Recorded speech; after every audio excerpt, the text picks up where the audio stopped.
Okay. Good morning, everyone, and welcome from the Scottish Council on Archives.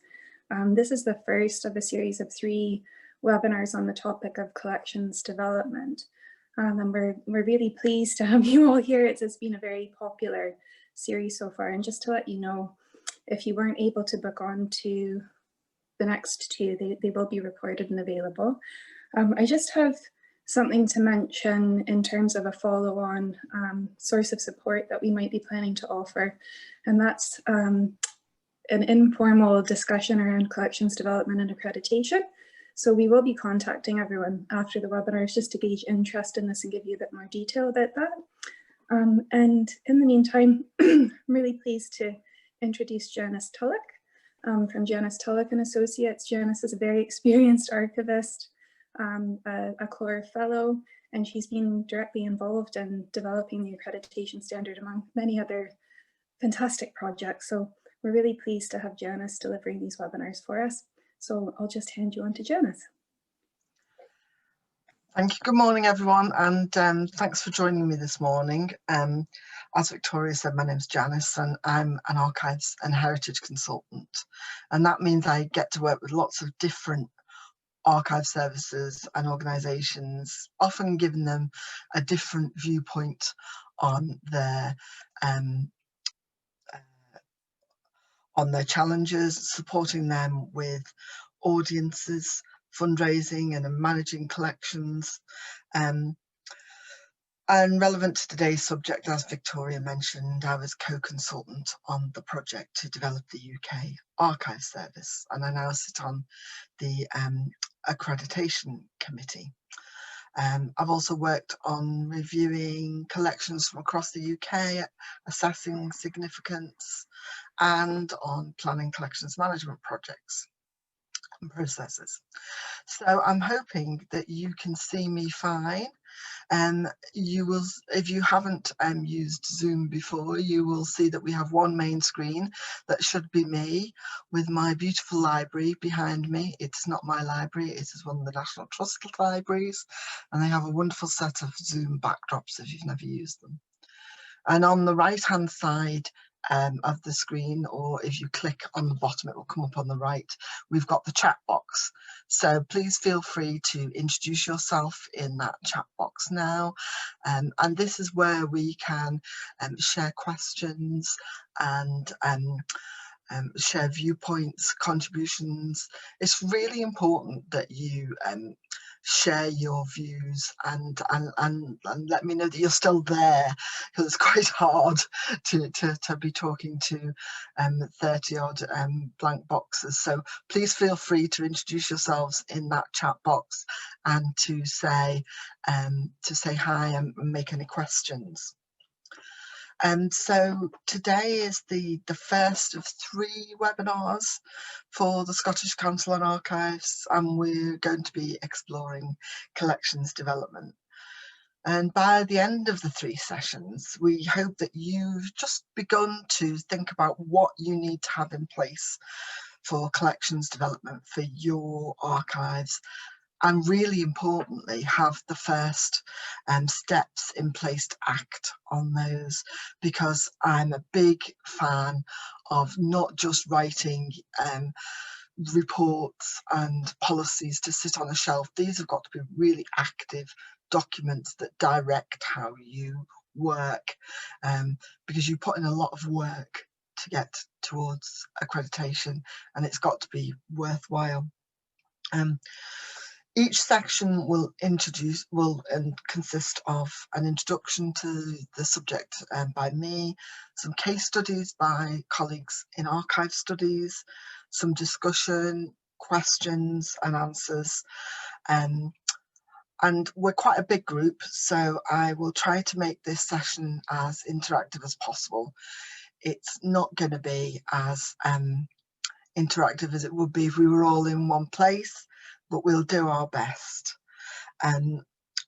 We'll also use some breakout groups to discuss questions and to look at particular issues. Thank you everyone for saying hi, hello to Phil, Karen, everybody else who's managed to chat in that box. And hi Lynn from Knowsley, just down the road from me.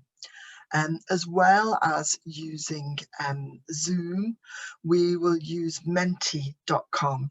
So you might find it useful to have that open on your screen or on a separate device like a phone. And in fact, that's where we'll start so that we can ensure that that is all working. I will just share with you a first question on Mentimeter. So you will see a really dreadful archive that I was asked to go and assess a few years ago at Northwest Water. Yes, that was quite a job. That was just a section of it. But if you go to menti.com and use the code 3635836 and let me know which word best encapsulates your understanding of collections development. And what should happen is that your word should start coming up on the screen there now, if the technology gods are with us.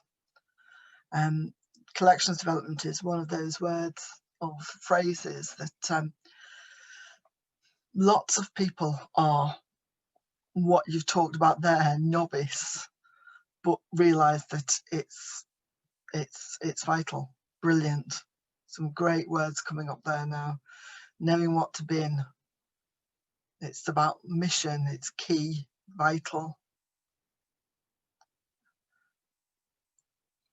Fantastic. Organised. Foresight. Yeah.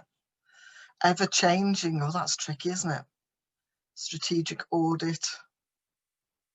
Guidelines. Yeah, really important.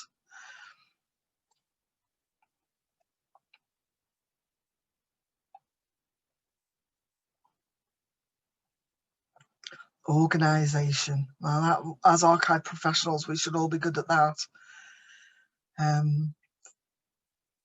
Forward thinking.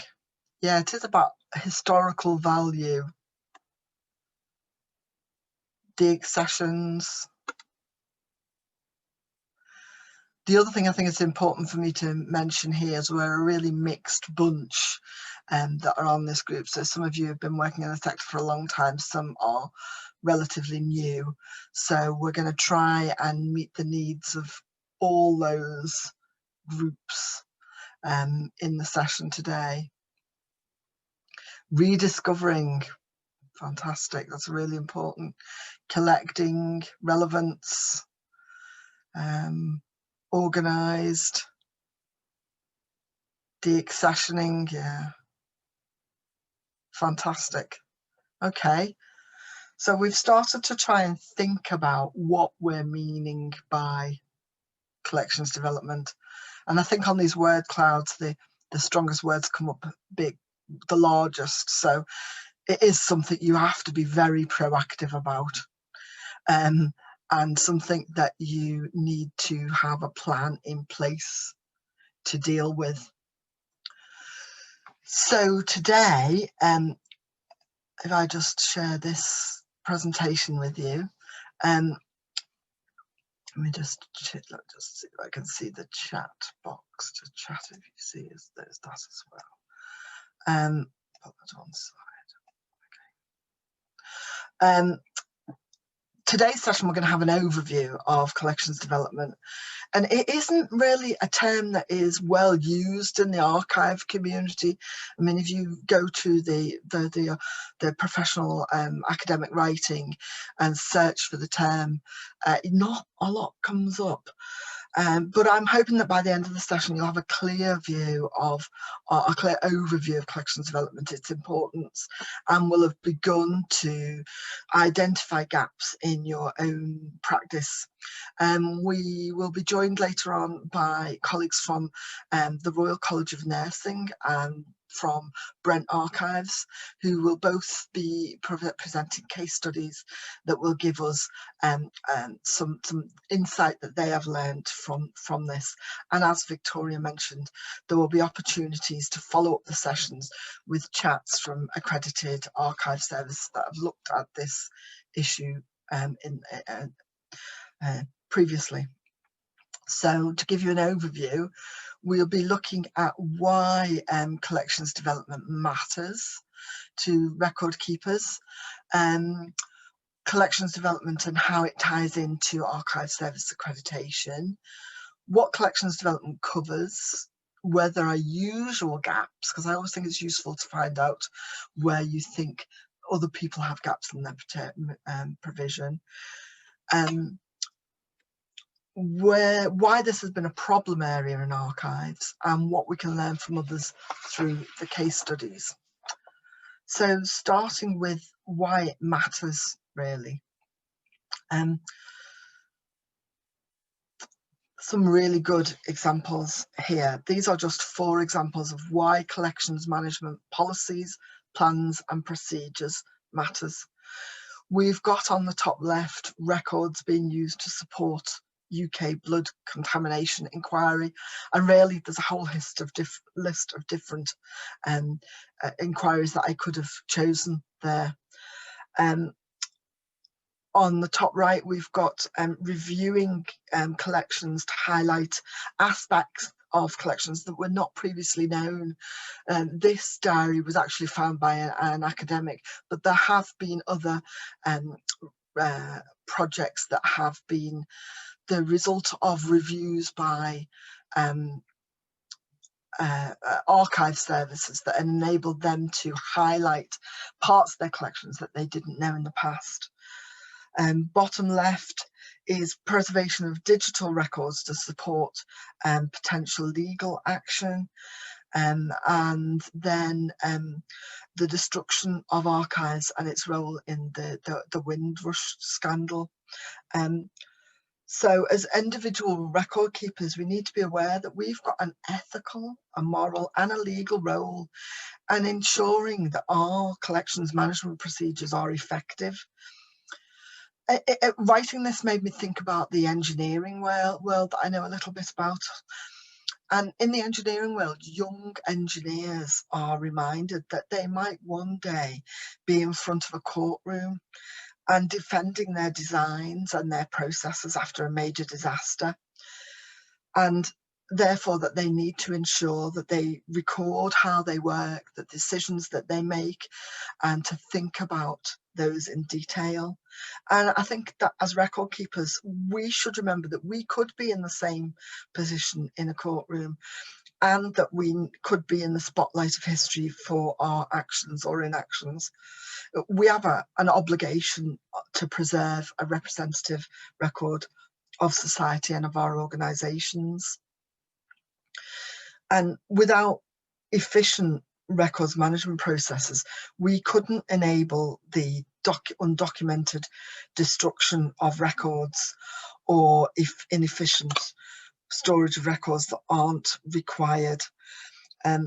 We could be creating or maintaining collections that focus on one section of society, and we could be leaving gaps in the historical record. Seeing these 4 slides on the screen really brings it home to you how important these questions are, and these sessions will help you to put in place the building blocks of the collections management system that you can be proud of. So as well as the ethical and moral reasons for looking at collections development, there is the desire, which I know that many of you have, to apply for collections service accreditation, archive service accreditation, and therefore to get that recognition of being an effective and well-run service. This session is the part of the work of the Scottish Council on Archives connected with accreditation. For those of you that don't know about accreditation, it's the UK standard for archive services, and it's designed to support you as record keepers and your service in acquiring and preserving collections and providing access to them by a programme of planning and management. It encourages you to develop your service. It's not a tick box that you then stay in one place. It really helpfully gives you pointers for development for the future.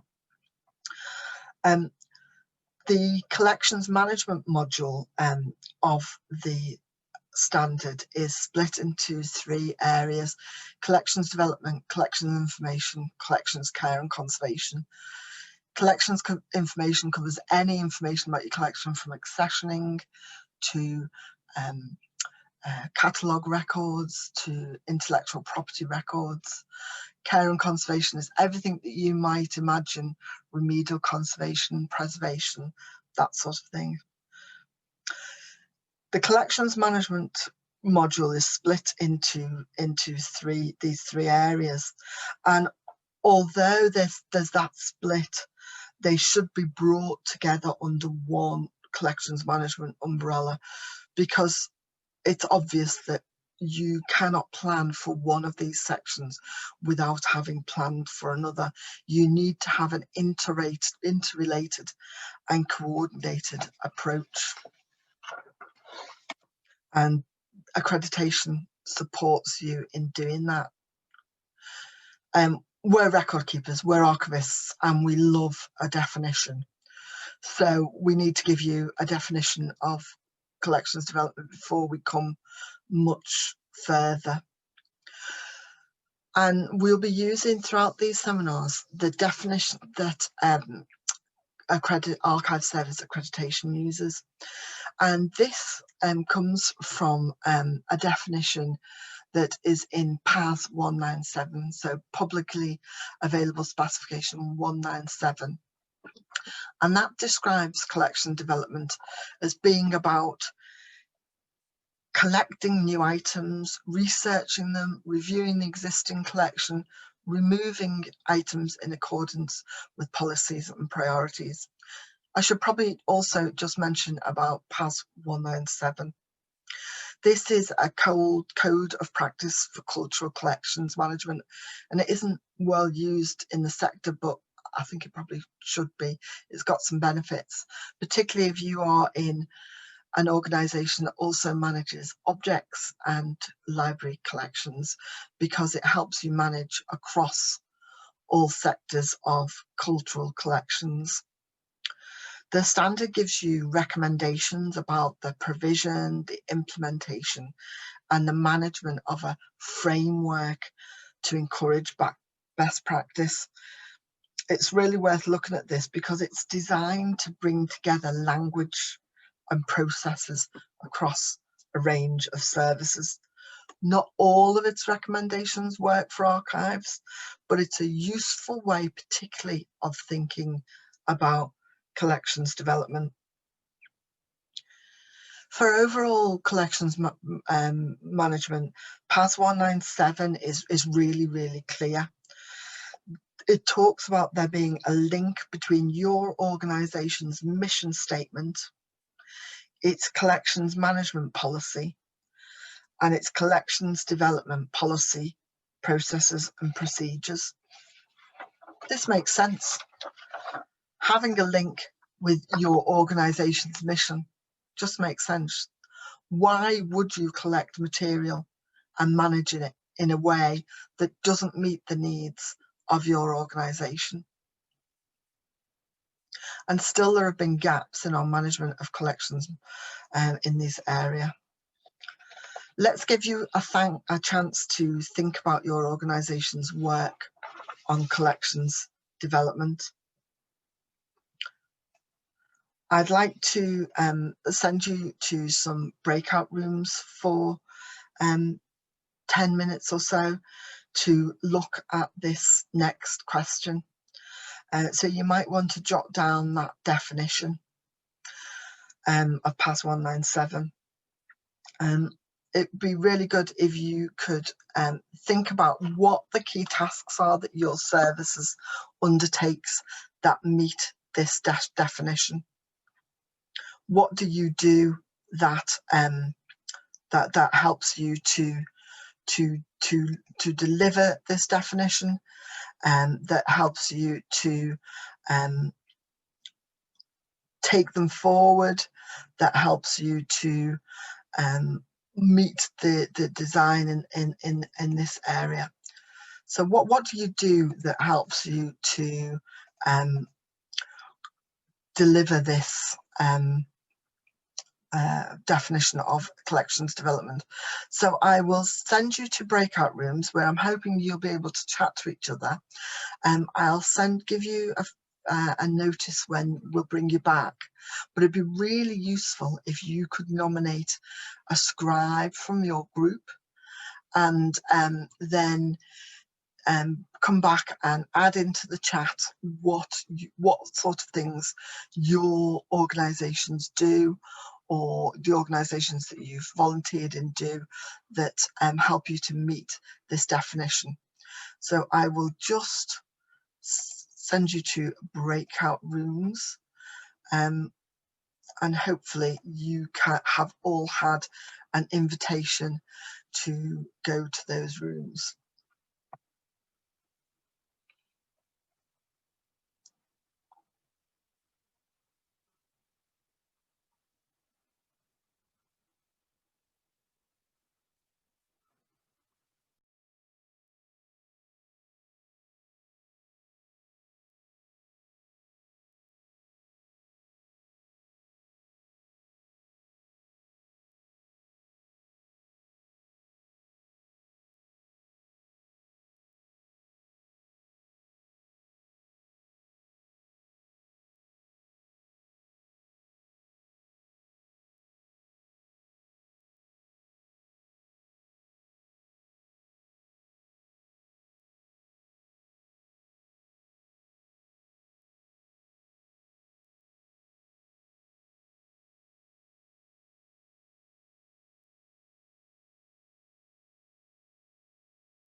It's lovely to see your faces.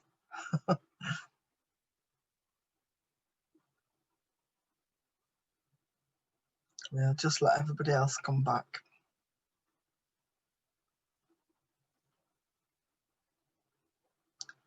If your scribes want to start writing into the chat box, that would be fantastic.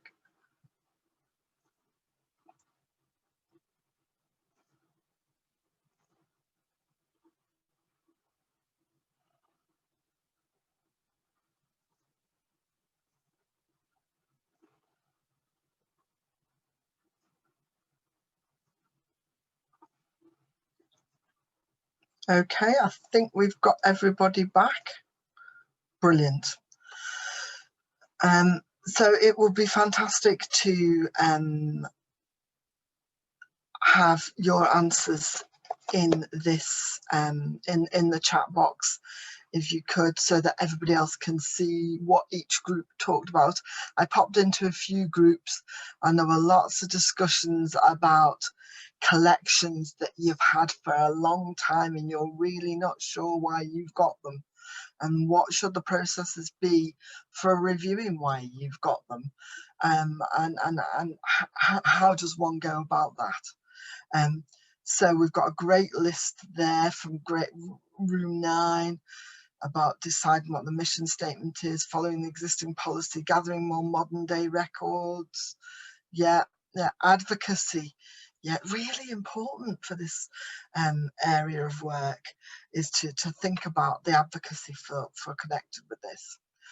I'll let you carry on going through that, adding things into that chat box there, and carry on talking as we go along, because the next slide really touches on what we're talking about in terms of what that last group was talking about in terms of tying into the mission of your organisation. I mean, Archive Service Accreditation is really has a real key part of it to be tying everything that you do to the mission of your organisation. And this isn't some sort of trendy way of speaking. It's about saying that you should not be doing anything that doesn't tie with what the organisation as a whole is seeking to achieve. And mission is defined through this collections management, a practical guide, which I've got here. If you can see, no, it's not going to come up because of my backdrop. It's about having a strategic statement that sets out your purpose in relation to its collection, that sets out what your purpose ties into the greater mission of the organisation. Mission's important because it allows the standard to ask different things of different size of organisation, and for asking different things from businesses versus government archives or local versus university. And understanding the mission and how it applies to archives is important, particularly to collections development, in terms of collecting policies, priorities for development, because these are guided by the organisation of the mission.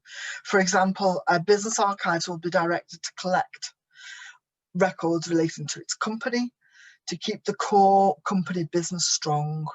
A local authority archive will be much more public facing, and its purpose will be to provide a resource for the public. The other key concept to mention is equally important, and that is community.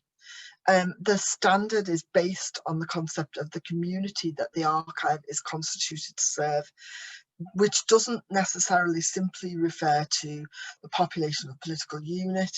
It's going to extend beyond the formal boundaries, and you're probably going to serve multiple communities. You can see how understanding both these concepts is really vital for collections development. It's going to take much longer than we've got in these sessions to clarify these statements, but it's useful to think at the moment what your mission is and who your community are to serve. So just taking 4 minutes to think, a few minutes to think about who you're collecting, what your collecting purpose is, and what your community is. And actually putting those side by side is a really useful process. So just take a minute to just do that, and you can share them in the chat there as well if you would like. So I'll just give you a minute or two to do that. Okay, I always find that a really useful exercise to do when I'm starting to work with an organisation. You know, coming in to work with an organisation, an archive service or a museum service, and not knowing a great deal about them, being able to sum up their mission and how it relates to the collection and the community that they're constituted to serve in just 4, 8 boxes altogether is a really, it's a tricky task, but it's a really good starting point when you're trying to learn about an organisation. Some great feedback in the chat box there. One mission here is to collect and preserve the university's records. The community is the university, institutional memory, also external researchers. It'd be great to break those external researchers down actually to try and identify what they look like. We've also got an engagement officer with Historical in England, noted the dialogue between himself and the archivist around use of collections for engagement. Yeah, there's an interest in looking at how collection development align or relate to an organisational structure. It's vital, really. So now we've got some of the foundation concepts in place. We need to just start to get practical. What areas of work does collection development include? And what are the areas we would recognise as long established archival staff tasks? These are the areas of work in collections development as described in Archive Service Accreditation, along with some photographs of collections that I've worked on in the last couple of years. So particular areas, collections development includes identifying gaps and prioritising future collections. Where are you not collecting so well, and therefore where do you want to prioritise going forward?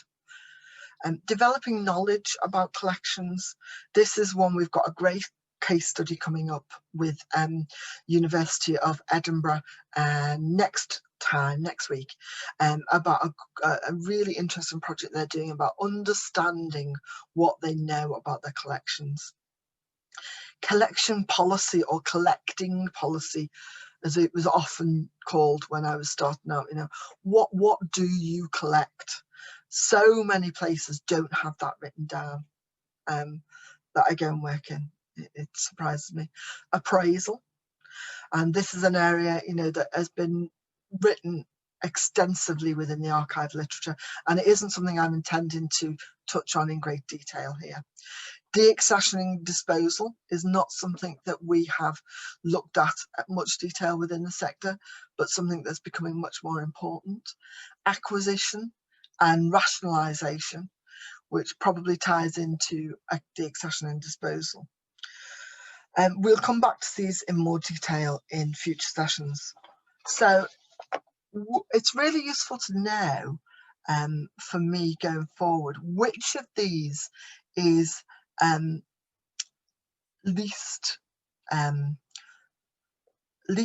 known to you. I'm going to put up another Mentimeter slide, which I hope you can see here. And it'd be really useful to know through the menti.com app or website, which of these areas is least familiar to you. Is it about identifying the gaps, prioritising future collections? Is it about developing knowledge? Is it about writing and developing a collection policy? Brilliant, you can see that is it about rationalisation, deaccession disposal? Is it about, okay. Is it about not putting typing errors? Because I can see I've spelt rationalisation wrong in in your websites.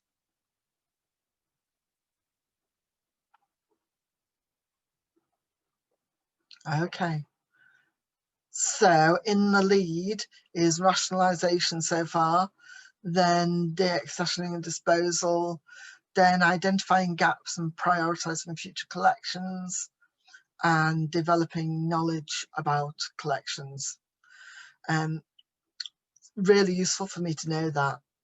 And it's really useful for you to know that actually lots of other people are in the same position as you are, and that we all have a lot of work to do, and perhaps it's something that we can share a lot more our knowledge with each other. Just to go back to the main discussion then. Get rid of that. Okay, I'll go back to the main screen. Oh, we've gone right back to the beginning. That is not good. Sorry. Ah, there we go. That's fine. So, where are the gaps that I've seen around in the work that I've done? It doesn't tend to be in collection policy, but it tends to be in having a policy that reflects the mission and the community of the organisation. That's where the gaps tend to be. And I think it's a really good process of going back to your collecting policy and identifying how it ties together with that mission and community. Another gap is not being clear why an archive collects and how it helps the overall mission or the organisation. And often I'm brought into organisations by senior management in the terminology of PAS 197 to review a collection and to review an archive service and to say, well, why is that? Why are we collecting this? There are often gaps in the identification of gaps and planning to respond, and in developing knowledge about collections and in rationalisation and responses. But the biggest gap that I see in collection development is having written, formally approved policies, plans and procedures. And this is really vital. It's probably more important than even having thought about it, because without formal approval for your policies in these areas, you haven't really ensured that the policies meet the needs of the wider organisation or communities. For example, the business archivist decides it's no longer collecting the records for specific activity and records this in the policy. These records then become vitally important and they've not been retained. Who's ultimately to blame? Who will stand in the dock if this becomes important?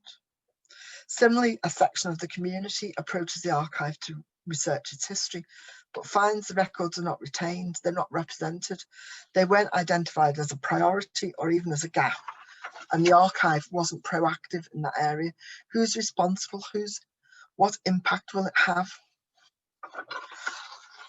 So moving on, problems that sort of arise that I've seen, from having poor collections development.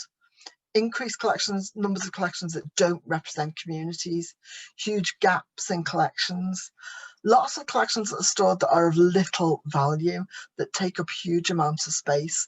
And when senior managers come in, it's really hard to try and justify those.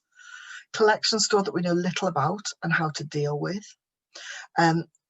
Loss of corporate memory, digital collections and increased size of acquisitions. And this then leads to some extra future pressures, increased external pressures to rationalise. If you aren't able to demonstrate that you have a really tight hold on your collections development, then it's very hard to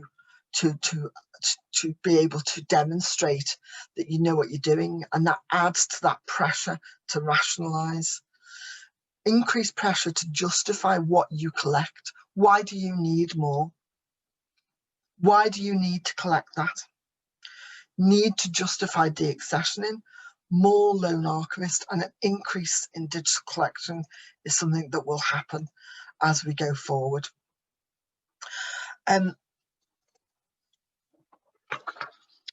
Just as we go forward then, hopefully I haven't scared you too much, but just giving you an idea of collections development and how we need to take that forward. We've got 2 case studies with us today, and I'm hoping that I can spot among you the first of those and allow her to become a co-host. If I just see Fiona, I can't spot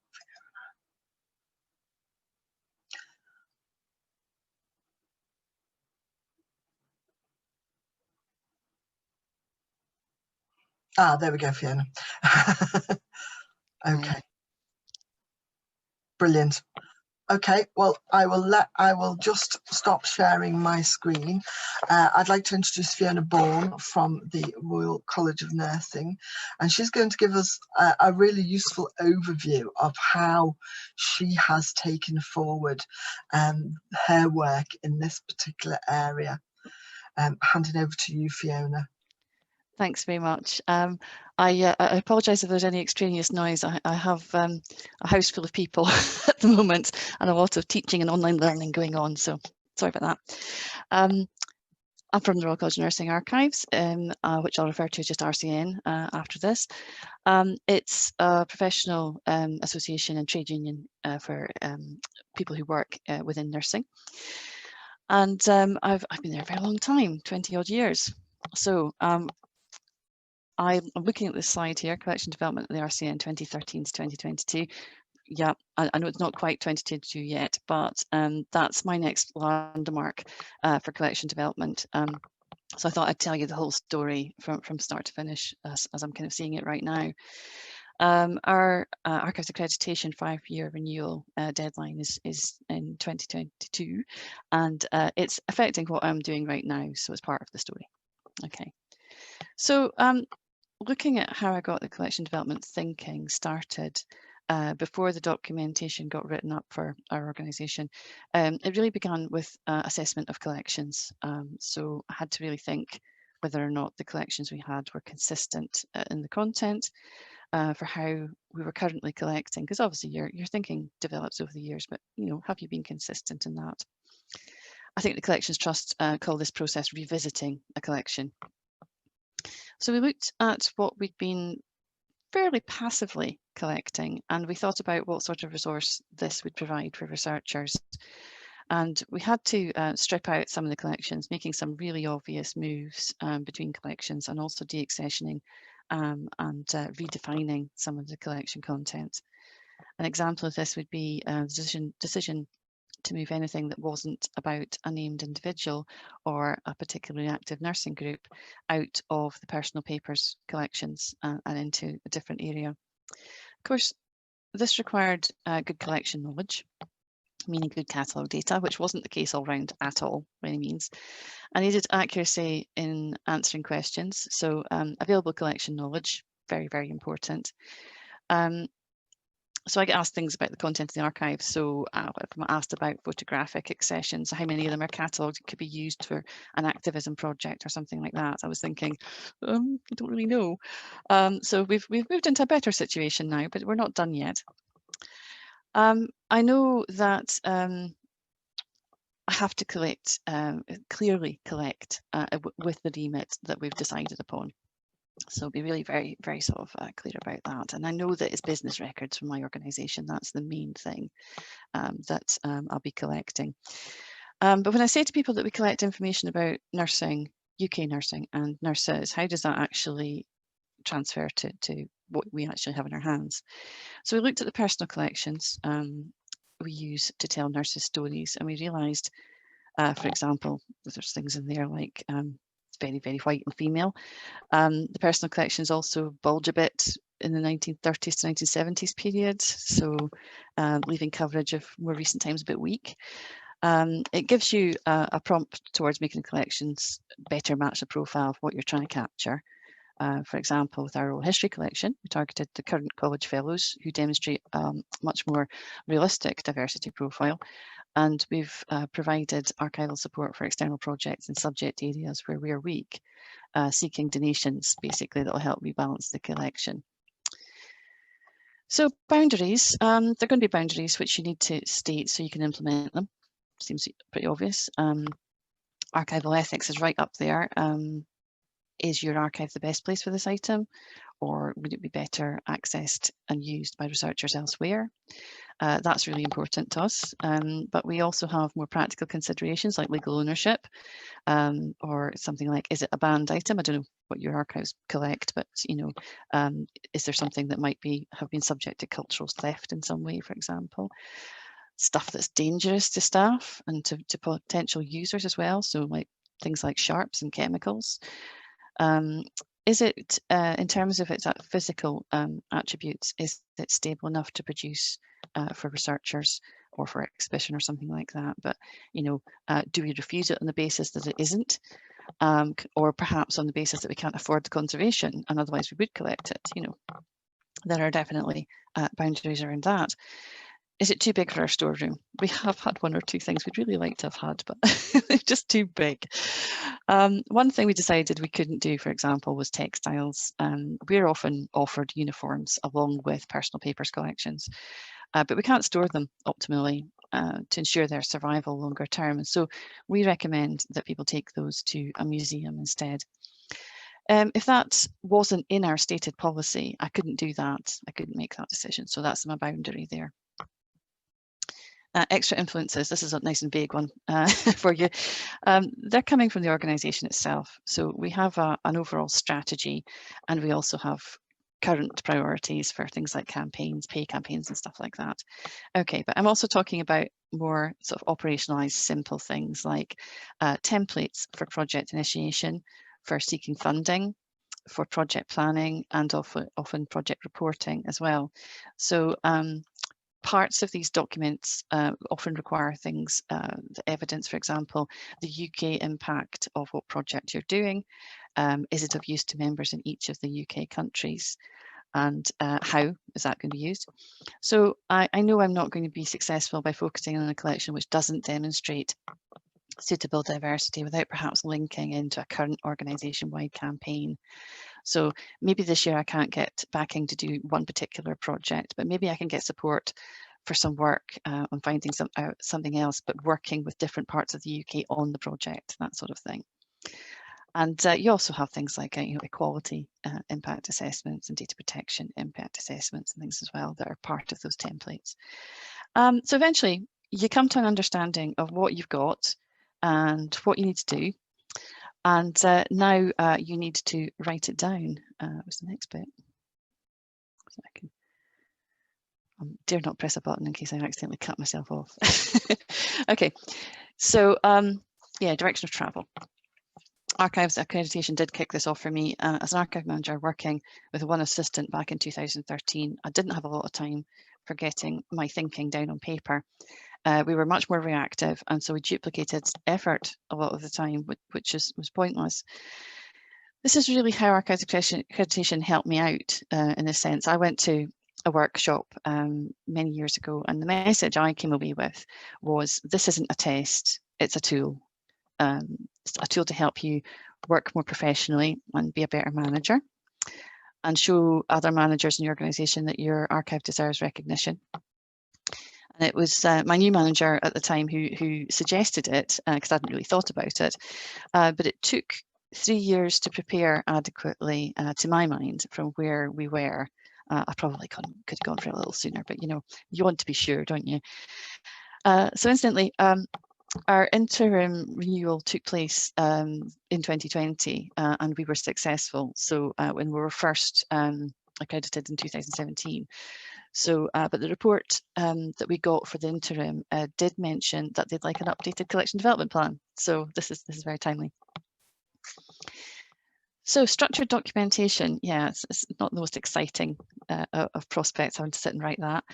But I found it extremely useful to read PAS 197, as has been mentioned, and understand the clear relationship between the strategy, which provides you with the general direction, a policy which gives me boundaries, a plan which actually quantifies the tasks that I'm doing and the procedures explaining how I then do the tasks, so that sort of tiered approach was really useful.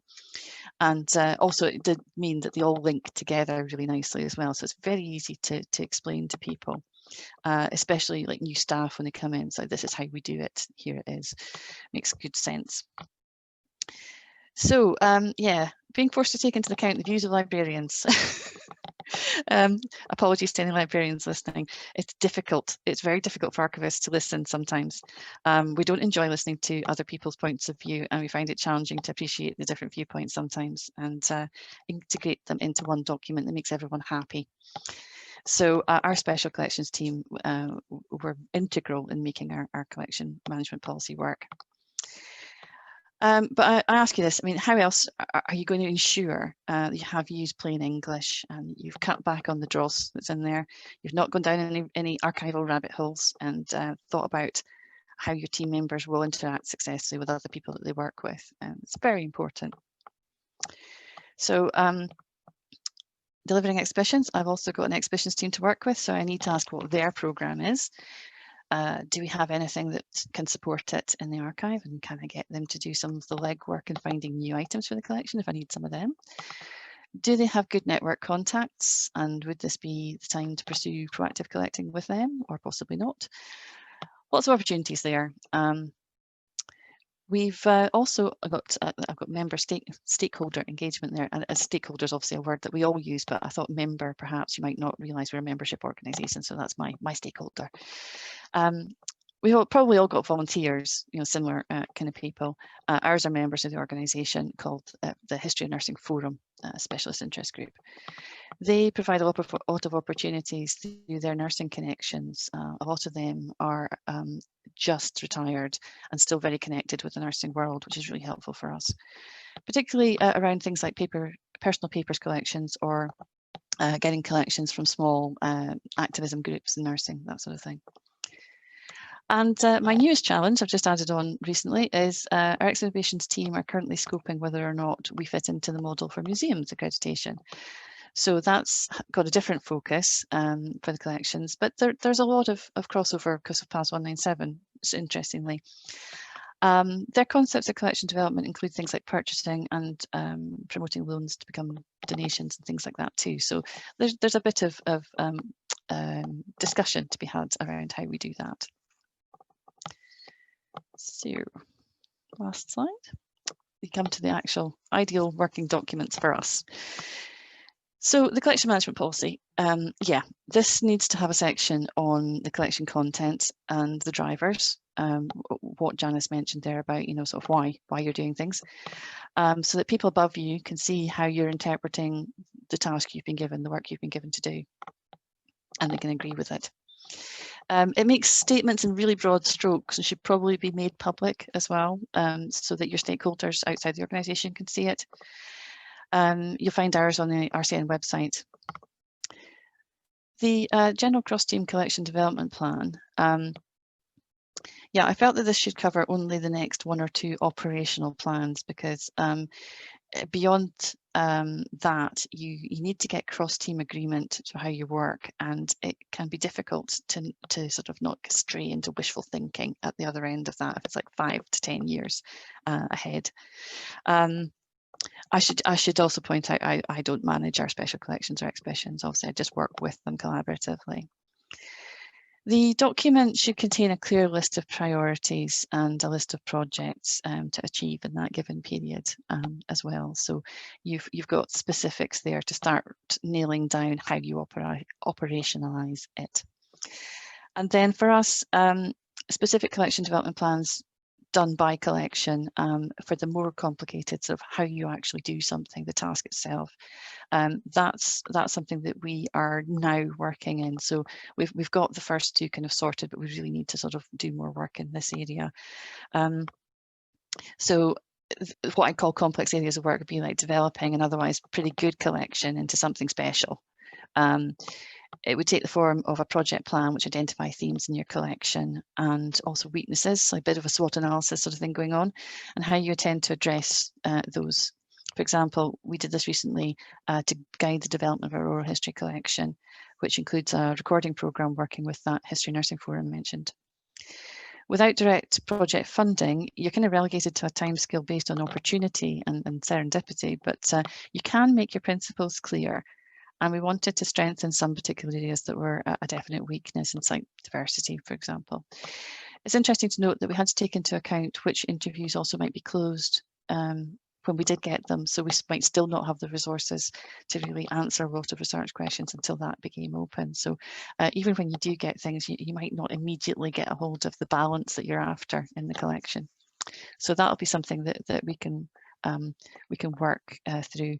The next step for us will be to complete reviews of this sort for our main collection groups.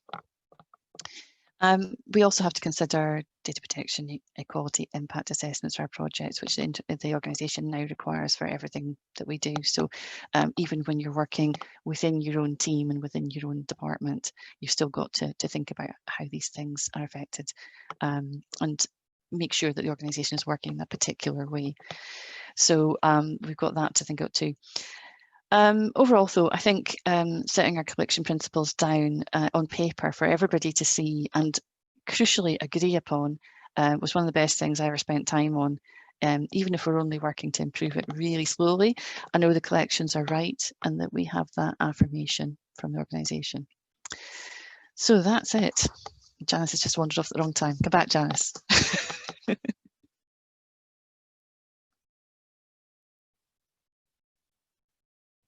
Wonderful, thank you. Sorry, my That's phone, all right. my phone rang just at that moment. So always something, isn't it? Well, thank you very much, Fiona. That's really useful. I think it's really useful to have an overview of how somebody has tackled this whole area of work, especially on a non-local authority where you might not have such a big team of people. So that, I think that was really quite useful.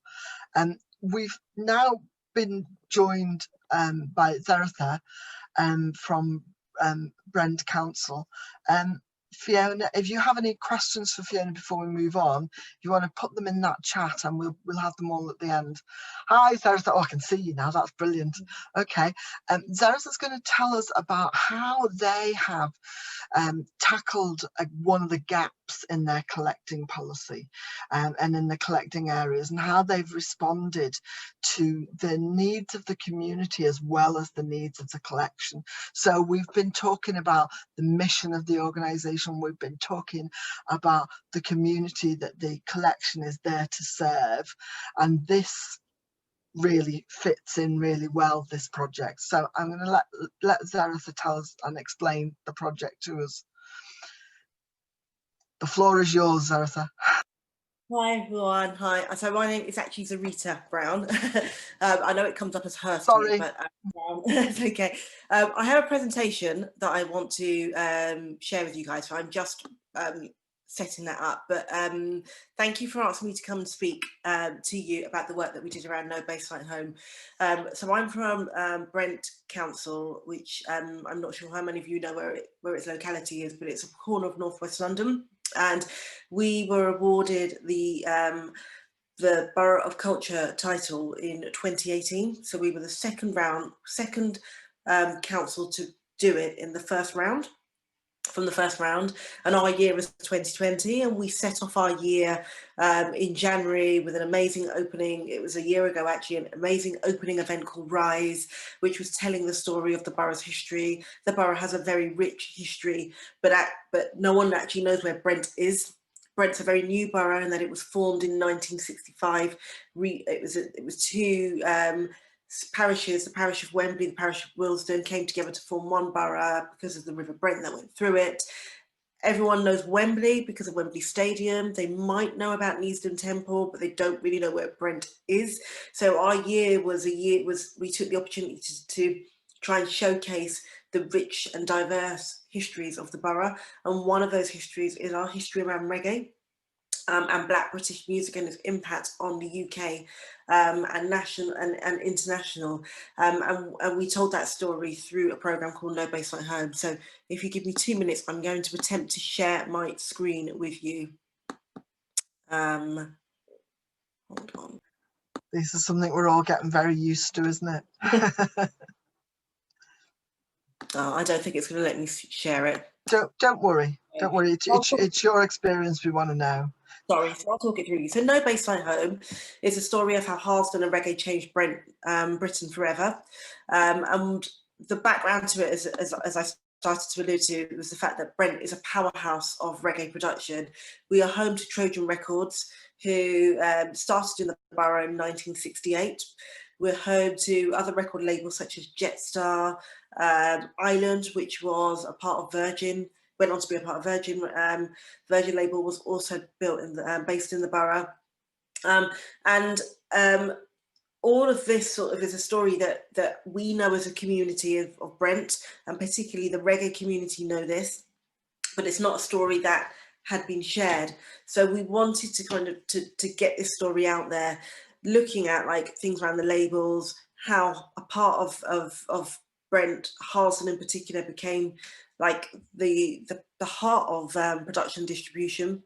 We wanted to look at the pioneers that were leading the way in Black British music. So a lot of the, in 1968, I talk about Trojan, a lot of the artists that came up through the Trojan label resided in Brent. The first #1 hit for Trojan Records, Double Barrel by Dave Barker, he came to Brent. Desmond Decker came to Brent. A lot of the artists that you may have heard of over time would have come through Brent, and we really wanted to use this to platform that unheard voice and no story. So a lot of these artists had their heyday in the 60s, 70s, and since then have kind of gone underground. Their story hasn't been documented, and as you would have seen from the uprisings last year, the importance of really documenting Black British history and its place in UK history was something that I wanted to do as part of this project before the protest, but the protest kind of gave it much more of that power and that impact. So we had ideas around how we wanted to do that, and one of the things was around building a digital archive to preserve this story. And how we went about building this digital archive, we recruited volunteers. So we recruited and trained 40 volunteers in storytelling skills, so things like oral history, how to retrieve an oral history, how to and the way that we did it differently is oral history. Sometimes that term oral history comes across as being a bit stuffy, a bit old-fashioned. So we put a new spin on it. We called the volunteers story finders because we wanted them to go out into the community and find loads of stories for us that we didn't know about. And we trained them in interview skills rather than oral history skills. And we worked with partners, a producer at the BBC who led the training on how to use the equipment and what makes a decent interview and what is the arc of the story that we're trying to tell. And we purchased Zoom HN1 recording devices, which are really, really simple to use. So we ran a training session on how to use these. And then what we also did was before we launched kind of the actual story finding process, we put in a month of practice to allow volunteers to go into the library and the archive space, get familiar with using the devices, but also to become familiar with the questions as well. So we had a routine, we had about 10 questions, and we went through all these questions in interview training. We went through kind of how to approach the questions. And the other thing as well with the oral histories or the interviews that we collected, we didn't necessarily want the interviewer's voice to be heard in the recordings. So it was really important for the interviewer to understand that when they're asking the question, to get the participant to put the answer back into the question. And they had literally 3 to 4 hours of training to kind of absorb this, understand the subject and go off, which is why we put in these practice sessions for them in the lead up to them going live, as it were, with collecting the audio. And other sort of like little things that we did to kind of make the process really easy. We scheduled interviews at a particular location, and we left all the recording devices at a particular location, because what we didn't want was volunteers travelling around the borough with bits of equipment and them taking the liability for this bit of equipment and having one more thing they have to worry about. So literally all they had to do was turn up at a venue, their equipment would be there, the questions would be there, and the person they're meeting would be there. The meeting would be booked for them. Everything was kind of taken care of before they kind of went on their embarkment of doing their interview. And the way that we got participants to come forward was that we would run these programs called Base Rewind. So Base Rewind was basically a community engagement event, but we tried to make it feel very informal. We tried to make audiences feel like they were in someone's front room or they were in a social club. So we would play music, we would have patties and Guinness punch, and we'd just create a really welcoming environment for people to feel that they wanted to share stories. But something that was even more important to this project was building that trust of the community, because the story of reggae is a story which is rooted in the Black community, and there has been resistance and friction between the community and the council, which is seen as the authority and the institution, and the institution has never really been in favour of particular communities. So building that trust that we wanted to tell that story in a way, a collaborative way, that we're not stealing their story and repackaging the story, but we're building that story in a collaborative way with these audiences, was something that was really, really crucial to the heart of this project. And we were able to do that through doing these Base Rewinds. So if you kind of think about the foundations of the project, was the volunteers that came from the community, and some of these volunteers knew a lot about reggae and some just didn't. Some really just liked the idea of finding out a new history about their community, and then building up the trust with the community as well, to get them to feel confident they wanted to share a story, was another really important thing. The first event that we did, we had like 45 people come. The other really important part of this was it wasn't me as a council officer standing up and telling people this is what we're doing. It was a two-folded approach. So it was me standing there and presenting the ambition of what we wanted to do, but also having someone that was valued from the community and from the reggae music community to stand up and talk about their journey, was just the icing on the cake. That was really, really important to kind of build in that trust. So the first one we did it at a recording studio, which is known as the home of reggae music in Brent. The second one we did, we built the audience from 45 up to about 60. And that we invite, and the other really beautiful thing about the second event that we did it in collaboration with volunteers who helped me plan the event and lead on that event, and actually chair and host the event for me. So literally, again, all I did was stand up and talk about what the ambitions of the project was, but the whole project was sort of delivered in collaboration with the community. And we had another well-known person from reggae music sharing their story and their history and their journey. And through doing that, it showed the audience, it showed the community actually how easy it was to be part of the programme, but actually getting their buy-in and their support. And the final event that we did before we went into lockdown was where we actually launched the archive and the map that we created. And we did that in partnership with the Jamaican High Commission, where we had 100 people there. And that is just to show you kind of, that's an example of how we took the community on a journey and kind of grew the audience with us through our engagement events. The process of actually getting the interviews was something that was really interesting for the volunteers that took part of it. 100% of the feedback is people have loved it. They found out something new about their community. They found out something new about about a genre of music they didn't know necessarily. But what we found when we got halfway through, so we launched the process of doing interviews in September 2019. By February 2020, we knew that we had to revise the questions and shorten them down, because these were interviews that were being conducted by the community. They weren't being conducted by professionals that know how to move a conversation on. So we were getting interviews that were like 60-minute long. Now, some people might want to sit through 60 minutes, but other people might not want to. And the editor who was editing it came back to me and said, actually, it's like, this stuff is really interesting, but it's really hard to edit. And the transcribers as well, who were community transcribers, were coming back and saying, you know, I've never transcribed anything in my life. I'm absolutely loving it because I feel really connected to this person, but it's taken me days to do.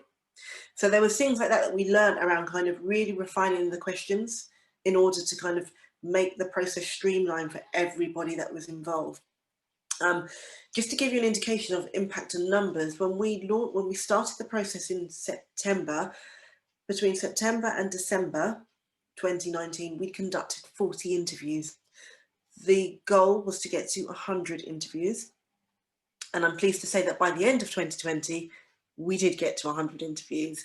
And just to like, give you a little bit more. So before COVID, we did these interviews weekly, as I said, at a library. I worked with the volunteers and also the participants to set the interviews up. COVID came, everything stopped. We had to work out how we would do it, how we would use new technology. So we are now using, some of the volunteers have expressed a wish to continue doing it, and we're using the Zencastr platform, which allows them to go in and record the audio, and me to be able to pull the audio and give it to the archive. The content currently sits in 2 spaces. So it sits on a digital platform, it sits on Spotify. But the whole reasoning for doing this project, and I go back to the beginning, is presenting this voice, recording and documenting this voice and preserving it. And that preservation will be in the Borough Archive. And we're currently working with them now to work out how they catalogue and accession all of this content that we have. The other thing that was really important was creating a digital reggae archive map. So in the borough, there were 3 localities in the borough where reggae has a real rich history. And we have put that on a map that you can find on the Brent 2020 website. And it's got something like 20 different locations, whether that be a record shop that is still there now, a production company that isn't there now, a record shop where Aswad, for example, rehearsed, where Janet Kay recorded her first track, a real a rich resource. And what I really love about this element of the project is, again, it was volunteers that went out and researched it for us and came back and gave it to a copywriter to help us write. So we were building this with the community at every step of the way.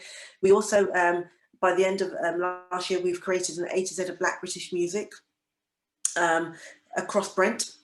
And that built on some work that was done with one of our people in the community in 2007. We worked with them to expand that so that we have something that is more reflective of what is current now. I just want to talk you through a couple of figures as I come to the end, because I know there's a lot of content in what I've said. So I've talked about engagement, I've talked about the Base Rewind events, I've talked about story finders. We also had other practical things like an engagement board and a working group. So I was the project producer, but every step of the way I would go back and present ideas to people. And the project and engagement board, the engagement board and working group were made up of people from the community, volunteers, young people. That, you know, what's really key to say about this project is an intergenerational. So whilst we're capturing the stories of people that are in their 60s and 70s, we also wanted young people to really recognise how reggae and Black British music is influencing the music that they like now, and not just music, but fashion and wider mainstream culture as well. When we went into lockdown, we had to think about, like everybody, how we delivered it in a digital platform. We came out with a webinar that we did in the summer, which was around how you go about documenting a project like this, particularly around Black British history. We did an Instagram event with the partner with the Free Word Centre, which was around looking at the power of sound system, and we were able to work with our local artists, DJs, producers to platform and program and profile them. And then the other thing we did was we ran a reggae, a No Baseline Home University, looking at 4 themes. So the themes that we wanted to really explore through No Baseline Home was around sound system culture and pirate radio station, women, fans, and pioneering labels, and you'll see these are themes that you can hear through the oral histories, and you'll see it as themes that came out in the No Base at Home University. And again, these were like online webinars that took place throughout November. Integral to each of the webinars was a panel that was made up, reflected of key people that were part of the movement, but also it was intergenerational, so bringing young people. So if I take the pirate radio station one, it was aimed around people that were part of that pirate radio station movement in the 80s, but now looking at young Black women in particular that are now on mainstream radio stations, and how the pirate radio station movement influenced them and inspired them to take the path that they're on. All of this, if we weren't in COVID, the plan was to do an outdoor event in October, celebrating Brent's reggae history. We couldn't do that. What we did instead was work with Shawnee B, who's a well-known reggae and dancehall DJ on Radio 1 Extra, to curate a 7-hour program that was aired on YouTube. And not only did we have performances from people, artists from Brent, we also had performances from artists in Jamaica and Florida as well. It was really key that we kind of showed this journey from Jamaica to Brent, back to Jamaica. And the other bit that made it really special, that people came back to me, and it's a shame that I couldn't get my presentation to work, because you can see some of the comments that I've pulled from social media, where we brought in bits of the oral histories into the 7-hour show. So people were finding out something new. They were learning how a record shop came into being because it took on the Trojan stock once Trojan Records went bust. You know, we heard from artists such as Carol Thompson about what Halston High Road was like at the beginning of her career. So it was really, really beautiful that we were able to bring in artifacts and stories as part of that 7-hour stream. In terms of the impact of the No Base at Home programme, as I said, we set out to do 100 interviews, and we did that. 77 interviews were done via story finders. 23 were captured through the No Base at Home online event that we did. It amassed 320 volunteer hours. Some of the biggest volunteers, I think the biggest volunteer hours out of the whole Borough of Culture programme.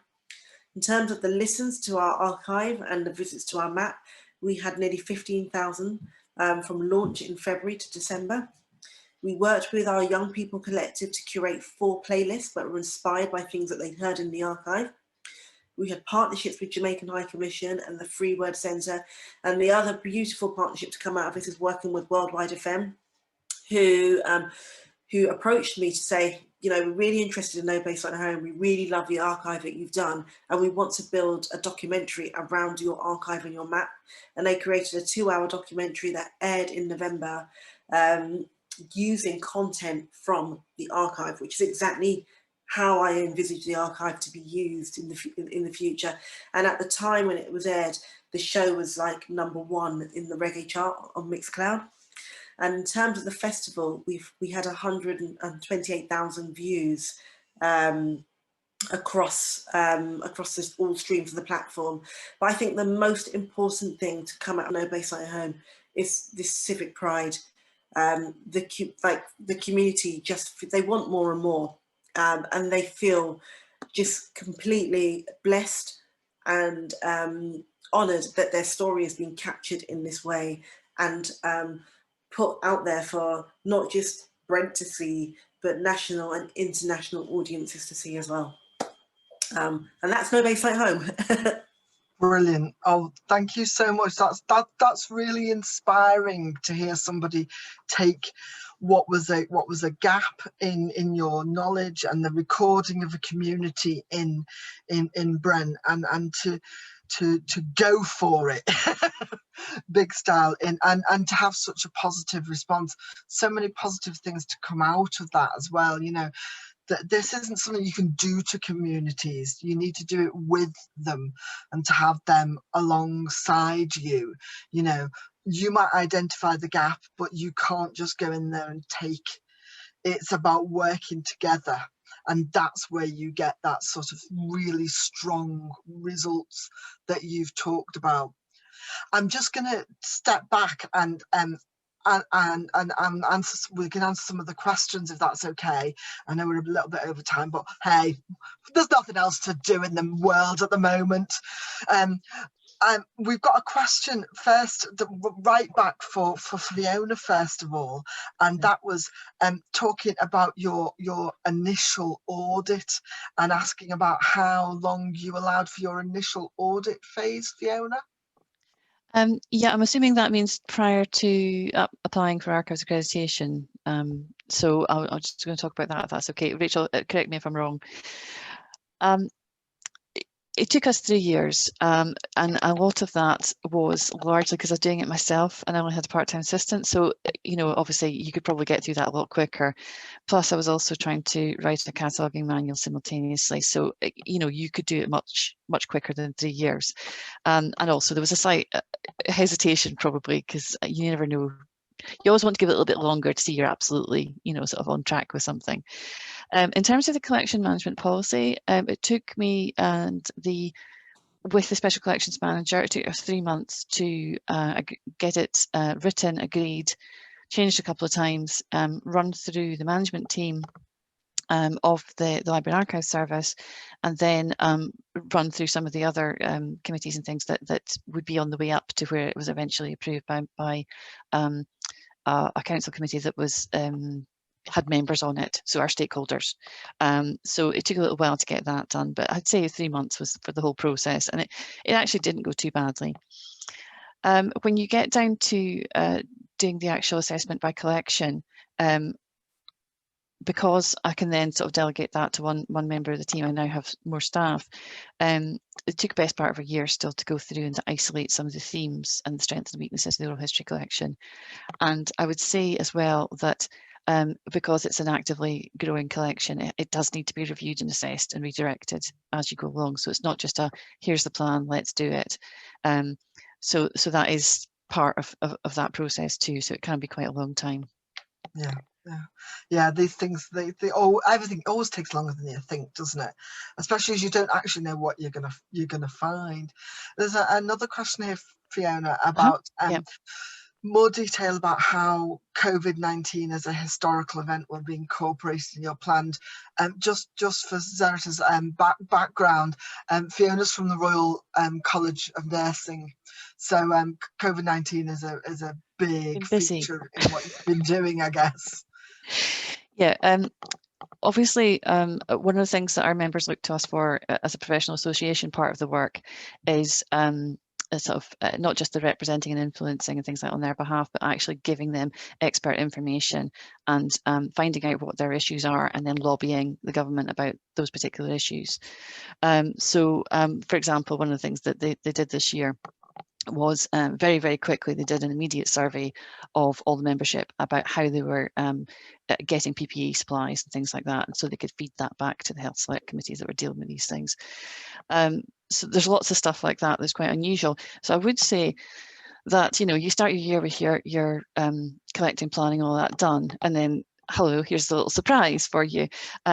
So you think, well, how do we assess this? And the first thing we did was we sat down online from home and had a discussion about how we'd scope what we're doing as an organisation.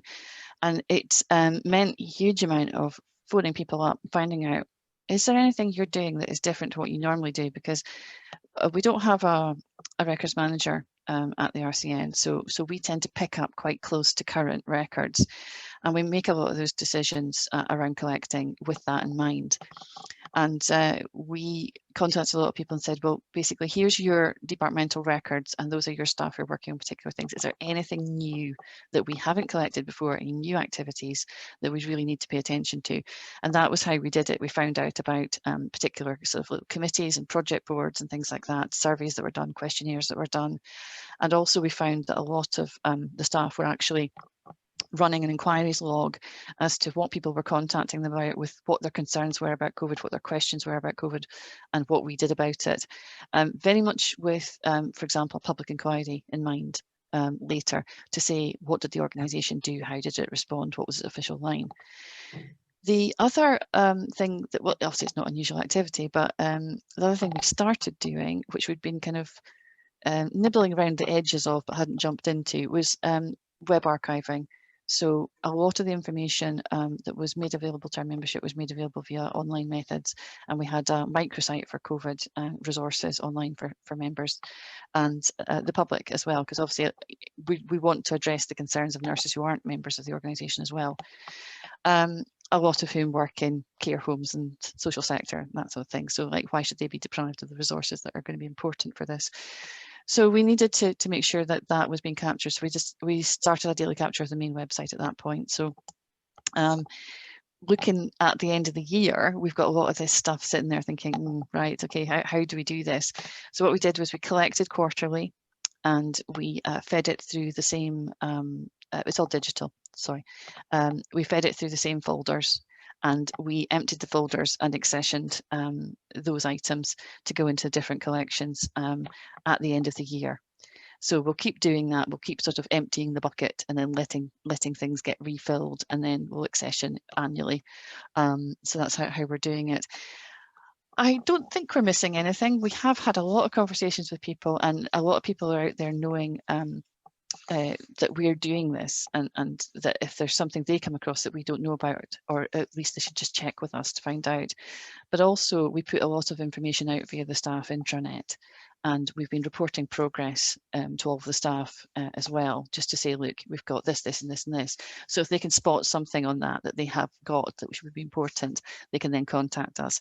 And that happened the first 2 quarters actually, but after that nobody came up with anything new. So we're like, great, that's fine, we'll take it as we've done it. But it is important, that communication with the group that you're trying to collect from. Great, wonderful, thank you. Zerritha, we've got a list of questions here. Is that okay if we can answer? I know we're a bit over time.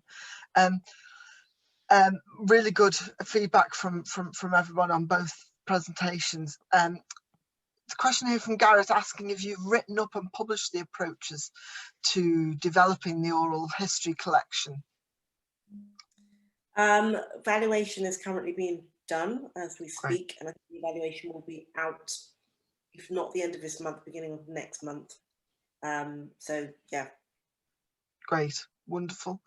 I've had a message, I won't say who's dying to know what is in the Guinness punch, apart from Guinness. Guinness and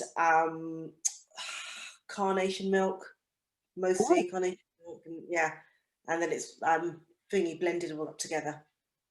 Ooh. Spice, nutmeg. Share me the recipe. Question about how to make that initial contact with the reggae community to start building the important relationships. Something that is tricky, isn't it? Unless you already, I'm guessing you already had a lot of those relationships. Yeah, so I had a bit of a head start because, well, 3 years ago, I did a project with Brent Museum and Archives around Windrush. And so when we were looking at Windrush and the impact on the borough, obviously reggae is something which we knew had a big impact. But I guess much closer to home is that I come from a reggae background. My dad was one of the Trojan musicians that was sent from Jamaica in the 60s to promote reggae in the UK. So I grew up with it. And I say this quite a lot when I talk about it, that you know when you grow up with something, you don't really value it when it's so close to you. It's just like, oh yeah, it's that. And I guess through Windrush and through this process, I've begun to value it a lot more. But even though I came from the reggae community, it was a bit of a double-edged sword, because I almost had to prove myself that even though I knew it, but I still worked for the establishment, I still had to build those relationships and that trust. So I had inroads with some of the elders, but I still needed to almost get their trust to then, for them to tell a friend, for them to tell a friend, for them to tell a friend, so that I could increase the spider's web. So someone like General Levy, for example, I never had a direct contact for him. That contact came through 2 or 3 different people for me to then be able to approach. And the same with like Shawnee B. I didn't have a direct approach to him. And even in this sort of like modern day DMing someone on, you know, Twitter or whatever, people don't respond. It was a personal relationship that somebody who, once I'd gained them through their trust, then offered up to share that intro. So I guess it's a lot about that trust and that building up those relationships with the community. And it takes a long time, doesn't it? I know with projects I'm working in Manchester with hip hop community, you know, it takes so long to build that, unless, you know, they've been building those up for a couple of years. And one last question that I think is quite interesting is about using Spotify as a platform, and whether it's been fit for purpose. Yeah, it's been much easier than when we first did the archive. We put it on SoundCloud. SoundCloud, I think, is much more used for maybe musicians, maybe gamers. I don't think, like, in this world, I think it was just, I suppose, in our gift that as we went into lockdown, everyone starts going onto Spotify for like podcasts and stuff. So the way that we did it is that we put all the content onto SoundCloud, and then we put an RSS feed into Spotify and Apple and other sort of products. And Spotify's just been, it's just been so much simpler also to direct people to find it. Yeah, brilliant. Well, that's fantastic. Thank you very much for your time, both of you, to really, I feel like it's really set off this set of webinars really strongly. And I know quite a few people have gone, but next sessions we'll look at collections development policies and plans, and looking at what building blocks you need to have in place. We'll be joined on the first session by the University of Edinburgh, who've reviewed and developed the information that they have about their collections. And then in the final session, we'll have the University of Nottingham and Unilever Archives, who talk about how they ensure their collecting reflects their community. Two very different communities, a set of students and an international company. So how they make sure that they collect from all those different places, different size of communities. But thank you so much for your contributions today. You always make my life much easier by joining in and contributing. And I look forward to seeing you next time. Thank you very much to the speakers, and I'll be in touch soon. Thank you.